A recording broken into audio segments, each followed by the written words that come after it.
rankings no pós-rodada de Copa do Brasil são os mais difíceis de montar, até porque esses times aqui, por exemplo, nem entraram em campo. Os adversários de São Paulo e Atlético Mineiro, claro, né, são inferiores tecnicamente, embora que a gente Eu tá vou falando suar o de um nariz de jogo novo. que dura 180 minutos, o que interfere diretamente na postura dos times. Dito tudo isso, tá na sua tela o ranking dos 10 melhores times do Brasil pós 20ª rodada do Campeonato Brasileiro, e a gente roda a página agora para conhecer os 10 piores times do Brasileirão, sempre com base em campo, bola e momento vivido. Impossível a gente abrir com qualquer outro time que não seja o Palmeiras do Abel Ferreira. O time que simplesmente tá em queda livre no nosso ranking. Só pra você ter uma ideia... Caralho, o Palmeiras tá em nono! O Palmeiras tá em nono, viado! Acho que é o pior momento que a gente já viu do Palmeiras no Power Ranking. O Palmeiras Disparado. era o vice-líder e hoje tá aqui. E recentemente a gente falou sobre dois problemas, né? Como esse time vinha mal fora de casa e a pouca produção ofensiva. Nas últimas 5 partidas, o Palmeiras marcou gols só em uma delas. E também o Palmeiras não vence fora de casa há praticamente 2 meses, desde aquela goleada contra o Galo. E muito tem se falado sobre a postura covarde do Abel Ferreira diante do Flamengo no Maracanã, só que eu tenho muito problema de verdade em usar essa palavra, até porque a pessoa que tá chamando o Abel Ferreira de covarde hoje é a mesmíssima pessoa que lá em 2021, depois do Palmeiras jogar para não perder contra o Atlético Mineiro em casa e se classificar no jogo da volta lá no Mineirão com o gol qualificado, essa pessoa lá atrás tava chamando o Abel Ferreira de estrategista. Se o Abel sempre tem um plano, uma coisa é fato, o plano dessa vez não rendeu o resultado, mas eu te faço uma pergunta,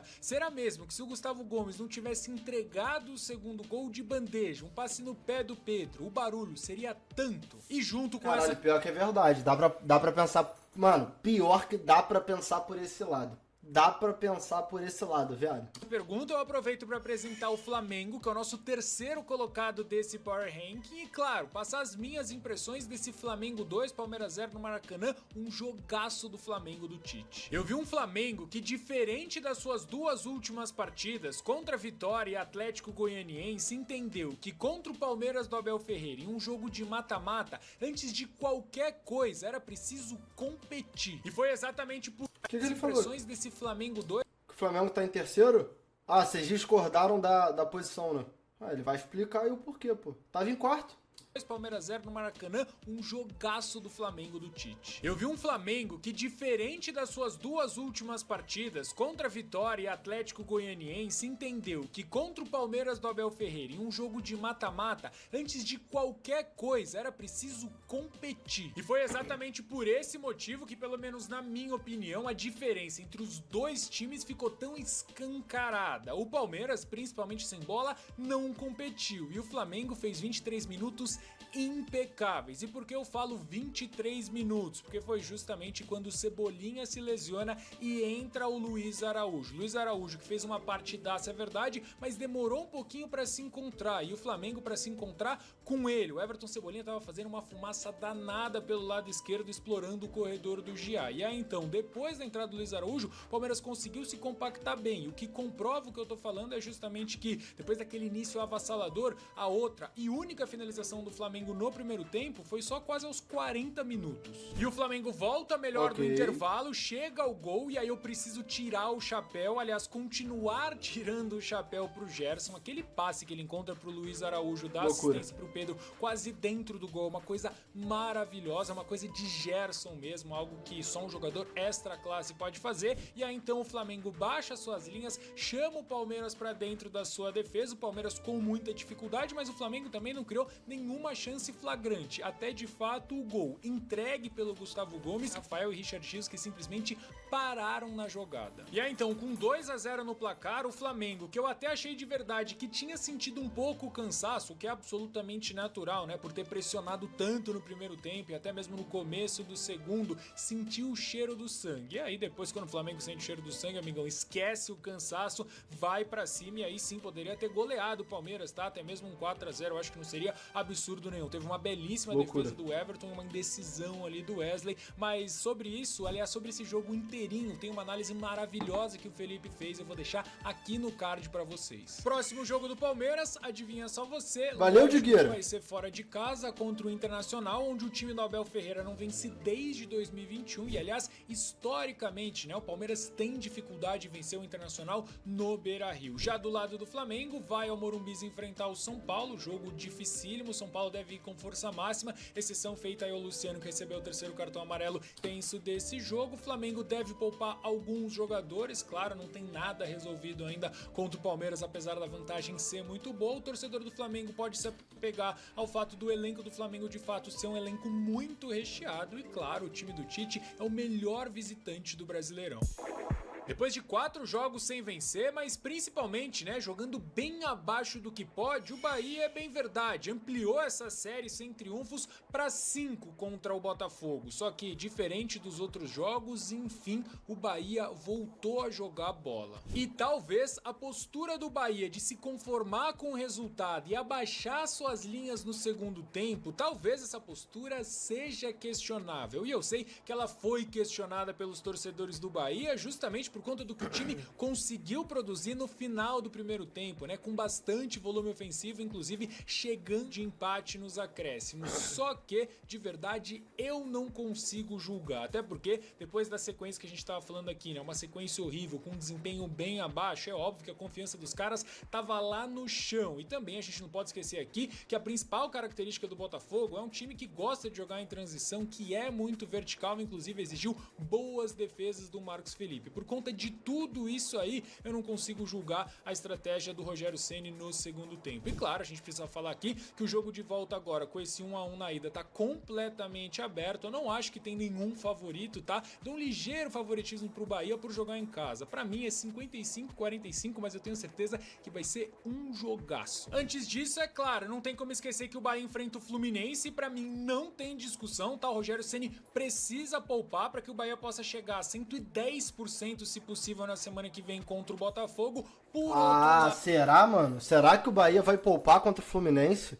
Porra, não sei se poupa não, mano. A do Fluminense já poupou, mas poupou no jogo da Copa do Brasil contra o Juventude, que os caras perderam de virada, até porque vocês sabem muito bem que a situação do Fluminense no Campeonato Brasileiro é muito crítica, mas mesmo assim, mesmo o Bahia com time misto, jogando fora de casa, contra o...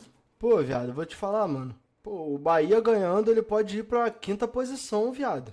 Fluminense completo, é um início de trabalho do Mano Menezes no Flu. Esse time já oscilou contra o Juventude e de verdade ninguém me garante que o Fluminense não pode oscilar de novo. O São Paulo, pra mim, é aquela história que eu venho batendo na tecla. Semana sim, semana também. O 11 inicial do Luiz Ubeldia é muito forte, é capaz de bater de frente contra qualquer time do Brasil. O problema do São Paulo é quando tem que poupar. Sobre a partida contra o Goiás, eu nem vou entrar tanto assim no detalhe, até porque o São Paulo, pra mim, confirma um óbvio favoritismo. Poderia ter sido mais tranquilo? Poderia ter sido mais tranquilo, mas a partida se desenvolve muito bem a favor do São Paulo depois da expulsão do jogador do Goiás, e aí sim o time consegue traduzir a superioridade em gols. Destaque pra mim Nossa, a 82-18, que vê que o Bobadilla tá um pouco apagado, tira ele, coloca o Eric entra muito bem, e aí também o Luiz Gustavo foi um dos destaques individuais pra mim, assim como o Ferreirinha, um dos melhores em campo, e não tem como a gente deixar de fora os dois caras que basicamente decidiram a parada, né? Luciano e Caleri, mais uma vez, importantíssimos pro São Paulo. Mas isso que a gente tá falando do Bahia, a gente tá falando por a gente achar que tem que fazer ou porque saiu alguma notícia... tá aqui, ó, poupar ou não. Bahia divide foco entre Série A e Copa do Brasil. Tricolor tem sequência de jogos contra o Fluminense e Botafogo, empate, vai ser ter um compromisso. Por outro lado, poupar não tem sido uma prática comum para o treinador do Bahia desde o início do Campeonato Brasileiro. Com poucos suspensos e lesionados, o treinador chegou a repetir a escalação em 5 partidas seguidas. Nas poucas vezes em que ofereceu descanso aos principais atletas, Rogério fez isso aos poucos. Na última partida, por exemplo, o Everaldo começou no banco. Antes, Everton Ribeiro também saiu do time titular. Na escalação do Bahia, tá... Jogadores em maiores sequências de jogos. Marcos Felipe, Cauli, Luciano Jubá, Everton Ribeiro e Tassiano. Se decidir poupar alguns jogadores, Rogério Ceni tem reservas bem definidas para quase todas as posições. Marcos Felipe pode ser substituído por Danilo Fernandes ou Adriel. Já na lateral esquerda, Iago Borduz pode oferecer descanso ao Luciano Jubá. Tá... Depena para Everton Ribeiro, no ataque Biel e Rafael Ratão são opções no lugar Tassiano. O problema é que na partida anterior contra o Fortaleza, justamente para conseguir escalar a força máxima contra o Goiás e encaminhar a vaga, o Luiz Beldia teve que poupar alguns titulares. E aí ficou escancarado que quem vem do banco de reservas não consegue manter o nível. E o São Paulo cai demais em rendimento. Foi assim no jogo contra o Vasco, que o São Paulo foi goleado, e também na partida contra o Cuiabá. Quando o Zubeldia tem que mexer, o São Paulo normalmente perde. E hoje, detalhe, a janela de transferências está aberta e tá faltando para mim a diretoria se movimentar um pouquinho mais, ter mais ideias nesse mercado. Até o momento só chegou o Marcos Antônio, que ainda não estreou. O São Paulo monitora a situação de Alexandre, pode ser que chegue Thiago Mendes ou então o Paul Fernandes, mas enfim, eu acho que ainda é muito pouco para um time que precisa de profundidade de elenco, para que o São Paulo possa brigar nas três frentes. O Fortaleza só desce no nosso ranking porque não jogou, até porque se tivesse jogado, muito provavelmente teria jogado bem e poderia até, quem sabe, ser o líder do nosso ranking. E por que não, né? Nos últimos 5 jogos o Fortaleza ganhou 4 e empatou 1. E é verdade que o São Paulo estava desfalcado, mas o Fortaleza também, sem Tinga, Pochettino e Lucero, 3 pilares dessa equipe do Juan Pablo Vojvoda. Mas é aí que tá, se o Fortaleza entrar em campo com um uniforme genérico, você sabe que é o time do Fortaleza. Porque a gente tá falando de um time que tem uma ideia muito bem traçada, mas principalmente executada pelos seus jogadores. Hoje, talvez o Fortaleza tenha, dentre todos os times do Campeonato Brasileiro, o contra-ataque mais eficaz. E não à toa, o primeiro e único gol contra o São Paulo surge de um pênalti. Um pênalti que surgiu de um contra-ataque pelo lado esquerdo com o Breno Lopes, que inclusive fez mais uma boa partida com a camisa do Fortaleza. Eu preciso também destacar o Renato Kaiser, que na ausência do artilheiro do time, Lucero, bate no peito, chama a responsa, converte o pênalti logo no comecinho da partida e aí o jogo ficou muito desenhado pro Fortaleza. Elogiar o João Ricardo é chover no molhado, já falei aqui, pra mim o melhor goleiro desse Campeonato Brasileiro. Ele faz uma defesa importante numa finalização do Ferrarese ali por volta dos 20 minutos depois de uma jogada de bola aérea do time do São Paulo. E também goleiro bom não tem jeito, né? Tem que ter sorte. Claro que eu tô falando sobre as 2 bolas na trave do time do São Paulo, só que assim, fique bem claro que na minha opinião, um gol de empate do São Paulo seria muito mais uma punição ao Fortaleza do que de fato um mérito do time do Zubeldia. Até porque o São Paulo parou num Fortaleza muito compacto e trave por trave também teve a trave do Hércules. Nessa rodada agora, Fortaleza contra Cruzeiro, 2 dos melhores mandantes, inclusive... Caralho, jogão, hein, mano? Fortaleza tá aqui é jogão, hein, mano? Esse jogo aí, puta que pariu. É amanhã ou é domingo?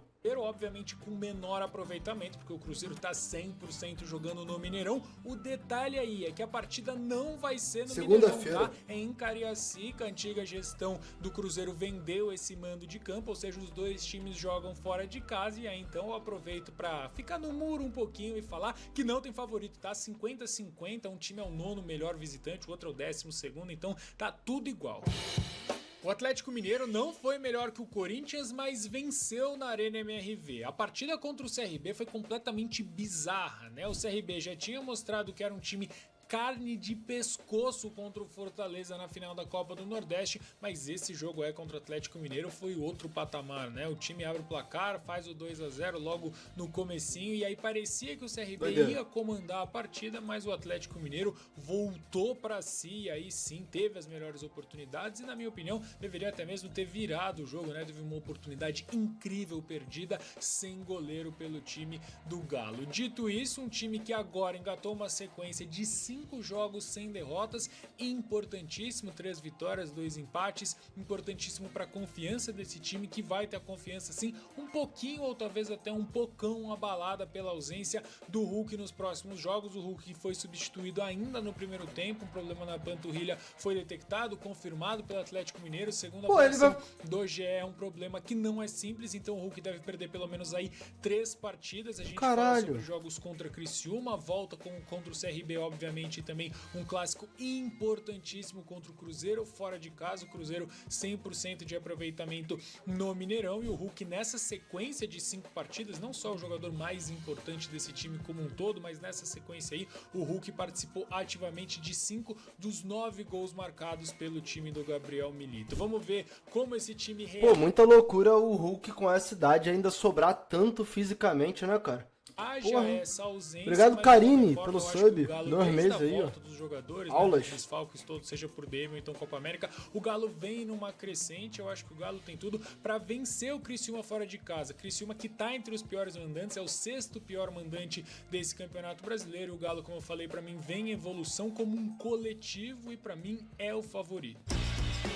O Atlético Paranaense é o nosso 10º colocado dessa semana Tá, e sim, não mudou é de verdade, posição. o time vem de 3 vitórias consecutivas, mas eu quero destacar alguns pontos. Contra o Cerro Porteño, eu acho que o Atlético simplesmente confirmou o seu favoritismo contra um time que se mostrou ter muitos problemas, principalmente com bola. O Atlético no segundo jogo, né, na partida Porra, mas aí vou te falar, não tem como vencer 3 jogos seguidos e ficar na mesma posição. Aí eu já discordo. volta, marca um gol logo no início, então facilita muito a vida, óbvio, mérito do Atlético Paranaense, mas aí então, contra Cuiabá e principalmente nessa partida mais recente de Copa do Brasil contra o Red Bull Bragantino, eu acho que o que dá pra gente de fato destacar sobre esse Atlético Paranaense é a eficácia do time e nada além disso. Óbvio, é um início de trabalho do Martin Varini e é muito importante vencer, até porque arrumar a casa quando o time tá vencendo é muito mais fácil, e o Varini pra mim é um técnico sim promissor, mas eu quero ver um pouquinho mais. Esse algo a mais pode vir logo agora, tá? Contra o Grêmio, jogo em casa, onde o Atlético Paranaense é muito forte. Venhamos e convenhamos que o Grêmio é bem fraquinho, né? Tanto que não venceu nenhuma partida como visitante nesse campeonato. O Juventude, Ixi, como a gente trouxe farpou, na semana filho? passada, vinha de uma boa sequência em termos de resultado e desempenho, jogando como mandante é verdade, mas fora de casa, em Brasília, lá no Mané Garrincha. A grande expectativa da torcida e desse grupo de jogadores era o retorno ao Alfredo Jaconi, onde o time ainda estava invicto no Campeonato Brasileiro. E eu falo estava invicto porque enfrentou um Criciúma que não vencia há 5 rodadas, mas com uma boa atuação do Bolazzi, o Criciúma Esquece o homem, tá? venceu em Caxias do Sul. O Jair Ventura falou que não era terra arrasada por conta daquela Vou olhar, Manel. mas acho que isso fica comprovado agora nessa vitória de virada do Juventude contra o Fluminense no jogo de ida da Copa do Brasil. O Fluminense que mandou a campo só 4 jogadores considerados titulares, obviamente pensando na próxima partida contra o Bahia pelo Campeonato Brasileiro, só que o Juventude não tem nada a ver com isso e aproveitou o apagão, principalmente no início do segundo tempo, de uma equipe ainda em construção. É essa a situação hoje do Fluminense. Eu quero destacar especificamente no Juventude 3 caras que são importantíssimos para esse esquema do Jair Ventura, né? Que é um esquema mais reativo, mais de Pô, vou te falar, mano. Caralho, esse gol do Fluminense ali, nos finalmente desse jogo ali, com 49 do segundo tempo, pra mim, pô, muito provavelmente vai mudar a história do, tipo, não do mundo, né? Não do futebol, não, tô falando, tipo assim, da trajetória desses 2 times nessa Copa do Brasil, tá ligado? Eu acho que, pô, com 2 gols de diferença, já dificultava muito, porque, porra, são 2 gols, o Juventude chega fechadinho, se acha um gol, acaba o confronto. Porra, mano, agora é um golzinho. Se o Fluminense, porra, faz um gol no primeiro tempo, ele já empata aí o confronto e tá jogando no Maracanã pra 50 mil pessoas, entendeu? Defesa, ataque bem rápido. Esses 3 caras que aparecem aí na sua tela, Eric Farias, Jean Carlos e também o Lucas Barbosa, são importantíssimos para esse esquema funcionar. Caras que, se não forem poupados, vão ser importantíssimos também no próximo jogo, contra o Corinthians fora de casa. Se fosse em campo neutro, eu diria que o Juventude hoje joga mais bola. 50 mil, tu exagerou legal? Pô, irmão, antes desse jogo aí, se eu não me engano, já tinha mais de 35 mil ingressos vendidos. Tem mais coletivo do que o Corinthians do Ramon Dias, que também é um trabalho em construção. Só que por ser na Neoquímica Arena e pelo Juventude ser o pior visitante desse Campeonato Brasileiro, eu acho que o favoritismo tá do lado do Corinthians. Qual a arroba do cara do vídeo? É Futebol Máximo.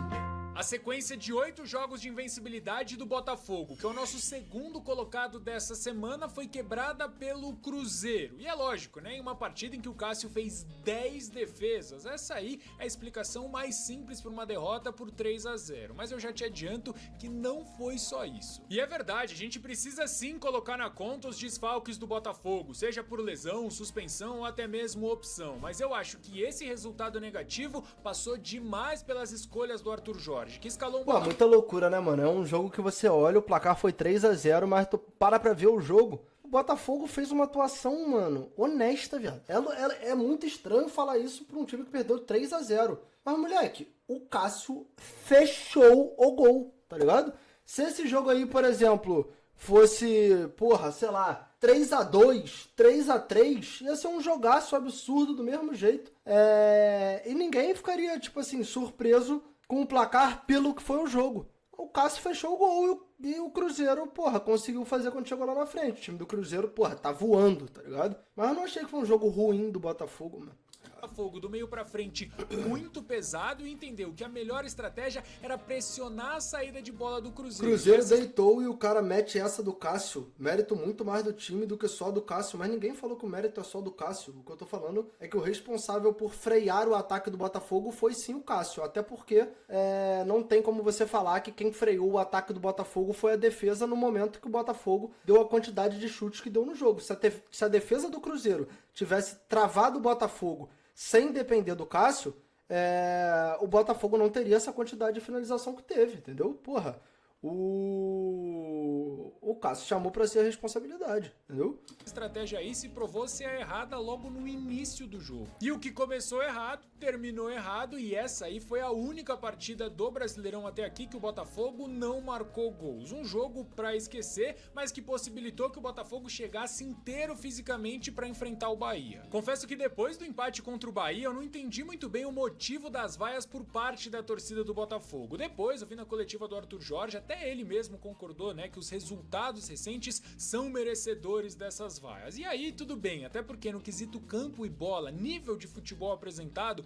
o Botafogo contra o Bahia, na minha opinião, fez um bom jogo. Foram 15 minutos completamente avassaladores que o Botafogo dominou o Bahia e chegou ao primeiro gol, e aí sim, o Bahia consegue equilibrar as ações e merecidamente chega ao gol de empate no final do primeiro tempo, só que aí então, na segunda etapa, pra mim, o Botafogo foi superior e por esse segundo tempo merecia levar uma vantagem lá pra Fonte Nova. Inclusive, eu já tenho até um nome pra esse segundo gol do Botafogo aí, deveria ter saído com o Igor Jesus, que jogou muita bola. E aliás, eu fiz uma análise completinha sobre esse jogo e vou deixar aqui no card pra vocês. Mesmo com o Arthur Jorge mandando um mistão pra enfrentar o Atlético Goianiense fora de casa, eu não consigo imaginar nada diferente de uma vitória. Bem verdade que o Atlético Goianiense amassou o Vasco, mas mesmo assim só empatou. A gente tá falando do pior mandante do Campeonato Brasileiro. Mas vou te falar, esse empate entre Atlético Goianiense e Vasco foi muito mais por incompetência do Atlético Goianiense do que por mérito do Vasco, tá ligado? Mano, os caras tiveram 400 chances, eles ficavam trocando passe dentro da pequena área e eles eram incapazes de fazer o gol, porra. Os caras não faziam gol. Pô, deram 4.000 chutes pro gol e fizeram um que o Léo Jardim, tipo assim, não foi frango na minha visão, mas ele poderia ter defendido. Tipo assim, muita incompetência, entendeu? O Vasco chega uma vez ali, no pé do Verratti também, não tem jeito. Brasileiro que até quando joga muito não consegue vencer contra o segundo melhor visitante. Pra mim é ganhar ou ganhar. Mesmo sem ter jogado no meio de semana, é impossível tirar o Cruzeiro do topo do nosso ranking. Claro, pelo menos na minha opinião, porque eu ainda tô muito impactado pela vitória. 3-0 contra o Botafogo em pleno Newton Santos. O Cruzeiro, fora de casa, finalmente conseguiu se impor contra o seu adversário. E logo o líder do Campeonato Brasileiro, e essa imposição aí passa demais pelas convicções do Fernando Seabra, né? Não tem jeito. Ele sem o Zé Ivaldo promove a entrada do Villalba na zaga e o Villalba vai muito bem. Com a volta do Álvaro Barreal, ele não inventou não e mandou pro meio-campo o que ele tem de melhor hoje no Cruzeiro. O trio tem que ser Lucas Romero, Matheus Henrique e Álvaro Barreal. E lógico, impossível a gente não falar sobre o Matheus Pereira, que jogou soltinho, né, com muita liberdade para flutuar, e acho que o mapa de movimentação dele deixa isso escancarado. Participa pelo lado esquerdo, costurando com Lautaro Dias, por dentro, pela direita, um jogador muito inteligente que sabe quais espaços ele tem que ocupar em campo e para mim, hoje, é o melhor meia do futebol brasileiro. Só que é lógico que eu também não posso deixar de falar sobre o Pra mim foi o melhor jogador do primeiro turno. Repertório desse time do Cruzeiro, que chega ao primeiro gol com uma troca de passes, atraindo a pressão do Botafogo, com quase 1 minuto de posse. A bola passa de pé em pé, até chegar no William, o lateral direito do time, que faz o gol, aliás, faz uma partidaça dele pelo Cruzeiro. Ou seja, um time que joga com a bola no pé, mas se precisar também sair em transição, em contra-ataque rápido, sabe fazer. E provou isso no segundo gol, o gol do Lautaro Dias, o primeiro dele com a camisa do Cruzeiro. E aí então eu acho que o terceiro gol, marcado pelo Barreal, é a coroação, não só do Barreal, que vem jogando muito bem, mas principalmente a coroação do Fernando Seabra, que claramente consegue extrair o melhor dos seus jogadores. E não, tá? Eu não tô esquecendo da partida de almanaque que fez o Cássio, mas uma coisa é fato, pelo menos na minha opinião, as defesas espetaculares do Cássio não diminuem a atuação do Cruzeiro e muito menos o atropelo que foi contra o Botafogo, e sim engrandecem o que faz o Fernando Seabra no comando desse time, que conseguiu montar uma equipe muito competitiva. Pedro joga ping-pong? Não, pô. Pedro jogou pra caralho no primeiro turno. Tipo assim, é o artilheiro da competição, fazendo gol de tudo quanto é jeito. Se você acha que ele foi o melhor, eu não acho nenhum absurdo. Eu acho que ele é um cara que tá na lista ali, tipo... Mas pra mim, o jogador que, tipo assim... foi o mais brabo mesmo, foi o Matheus Pereira, por N fatores também, tá ligado? Se tu para pra ver um jogo do Cruzeiro, o jogo é o tempo inteiro no pé do Matheus Pereira, dando assistência, fazendo gol, criando, construindo, armando. Então, porra, pra mim, no primeiro turno ele foi o melhor jogador. Mas acima de tudo, coletiva. Tá na tela de vocês então os 10 melhores times do Brasileirão pós-Copa do Brasil e pré-21ª rodada do Campeonato Brasileiro. Mas bora rodar essa página aí, porque eu já justifiquei um por um. Ah, Vasco é legal, tava em 10º. A gente mostra os 10 piores times do Brasil, com destaque bem negativo pro Vasco da Gama, que simplesmente foi engolido pelo Atlético Goianiense. Quaisquer dúvidas, reclamações e sugestões aqui nos comentários, depois de você deixar o seu like e, claro, se inscrever no nosso canal.